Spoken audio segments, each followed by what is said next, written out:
mereka yang keluarkan Asy'ari dari Aswaja, saudara. Padahal Wahabi ini baru lahir abad ke-12. Aswaja udah ada dari awal, saudara, dari zaman salaf. Kok bisa yang lahir belakangan mengeluarkan Asy'ari sebagai as-sawadul a'zam, mayoritas muslimin terbesar di dunia? Tidak ada satu dunia Islam pun yang nggak ada Asy'arinya, sudah. Kok bisa-bisanya mereka keluarkan dari Aswaja?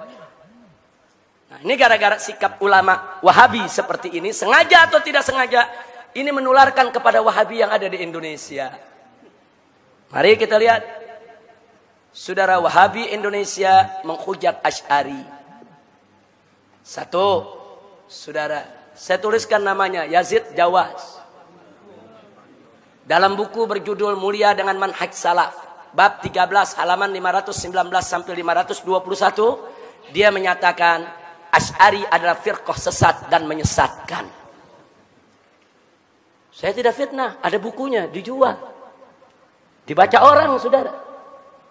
Baik, yang kedua kita masukkan lagi, saudara, Abdul Hakim Abdad. Saudara, dalam buku Risalah Bid'ah bab 19 halaman 295 mengatakan Asy'ari adalah firqah bid'ah. Berani betul dia membid'ahkan kaum Asy'ari, saudara. Asy'ari ini mayoritas terbesar di dunia, saudara. Baik, yang ketiga kita lihat, saudara, yaitu Hartono Ahmad Jaiz. Dalam buku Bila Kiai Dipertuhankan halaman 165 sampai 166, dia mengatakan Asy'ari bukan ahlus sunnah yang dibawa imam yang 4. Dia tulis, ada dalam bukunya. Saya tanya, ini hujatan bukan buat Asy'ari? Hujatan. Kita dianggap bukan ahlus sunnah, bahkan dianggap sesat, ahli bid'ah. Kemudian yang keempat, Mahrus Ali, ngaku mantan pengurus NU, saudara. Dia mengarang lebih dari 10 buku. Isi bukunya, saudara, menghantam habis amaliyah kaum Asy'ariyah dari kalangan NU. Jadi mereka sebut tuh yang namanya tabarukan, tawasulan, ziarah kubur, gosidahan, baca nasid-nasid Islami, saudara. Itu semuanya penyakit TBC. T-nya takhayul, saudara, B-nya bid'ah, C-nya khurafat. Dia kasih istilah. Jadi Asy'ari ini di Indonesia ini sudah mengidap penyakit TBC. Penyakit TBC itu penyakit takhayul, penyakit bid'ah, dan penyakit khurafat. Ada dalam bukunya. Saya beli bukunya, saudara. Ada 11 buku yang saya beli, karangan dia. Saya baca semua. Cuman jangan saya baca nanti saya dituduh Wahabi, ya. Baca aja kan boleh untuk mempelajari. Baik, kita punya. Ini bukunya semua, ini yang kita tuliskan di sini kita punya. Saya nggak berani tuliskan di sini kalau saya nggak punya, saudara. Nanti begitu dituntut, mana bukunya? Saya nggak punya. Ini bukunya semua ada di perpustakaan kita di MS, saudara, Megamendung. Sebagian ada di sini. Baik, yang kelima, Firanda Andirja. Yang keenam, Khalid. Yang ketujuh, Bawazir.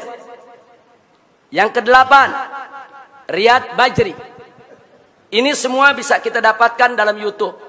Anda nggak perlu repot-repot beli, buka YouTube ketemu, tulis saja namanya ketemu, saudara. Nah, sekarang apa yang dilakukan Firanda Andirja? Menghantam habis tokoh Asy'ari yang sangat dihormati di Indonesia, yaitu ulama besar dari Mekah, seorang Sayyid, seorang Syarif, Abuya Sayyid Muhammad bin Alwi Al-Maliki. Dia hantam habis, saudara.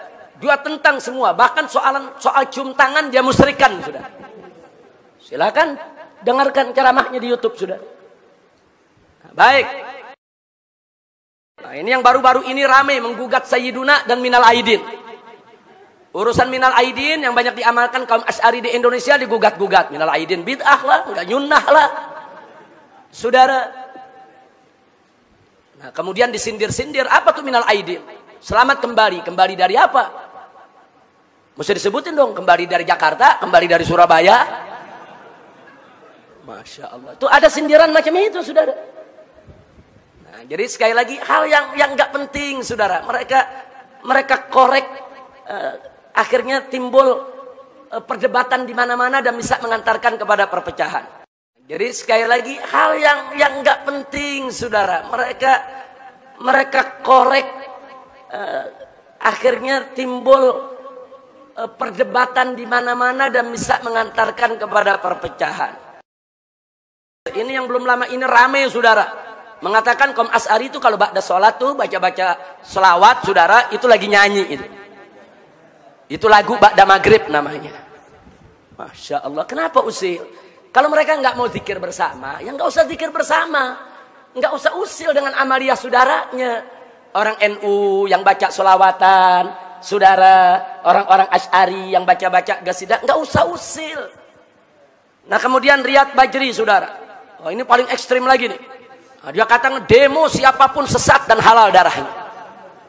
Bahkan dalam rekaman lainnya dia katakan apa? Kita ini dituduh Wahabi, hajar itu yang menuduh kita.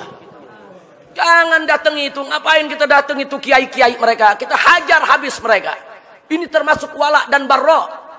Jadi artinya kalau ada orang mendatangi Kiai Asy'ari, berarti dia nggak punya barra, nggak punya wala kepada tauhid. Silakan dengarkan, saudara. Jadi saya tidak memfitnah, saya tidak menuduh, saudara. Ini fakta semua ada. Nah, jadi kalau memang saudara-saudara saya di Wahabi yang baik, yang santun, yang selama ini dekat dengan saya, tidak mau saya mengkanter persoalan-persoalan seperti ini, tolong nasihati nih mereka ini. Nasihati saudara-saudara mereka. Jangan mentang-mentang kita diam, mereka terus menindas kita. Jangan, bukan mereka aja yang hafal Quran, bukan mereka aja yang hafal hadis, bukan mereka saja yang tahu tafsir, bukan. Ahlus sunnah wal jamaah, ini gudang ulama, gudang ahli tafsir, gudang ahli hadis, gudang ahli usul, gudang ahli akidah. Mau yang mana ahlinya? Kita sediakan, saudara. Jangan. Jadi kalau nggak mau buat kita marah, tolong mereka ini direda. Suruh jangan bikin pernyataan yang mecah belah umat. Saya mau tanya saudara, ini kalau pernyataan begini lama-lama Asy'ari tersinggung tidak? Lama-lama marah tidak? Kalau marah bisa jadi konflik tidak? Saya mau tanya, kalau begini caranya lama-lama Wahabi bisa diganyang tidak? Bisa diperangi tidak? Itu yang kita tidak mau terjadi, saudara.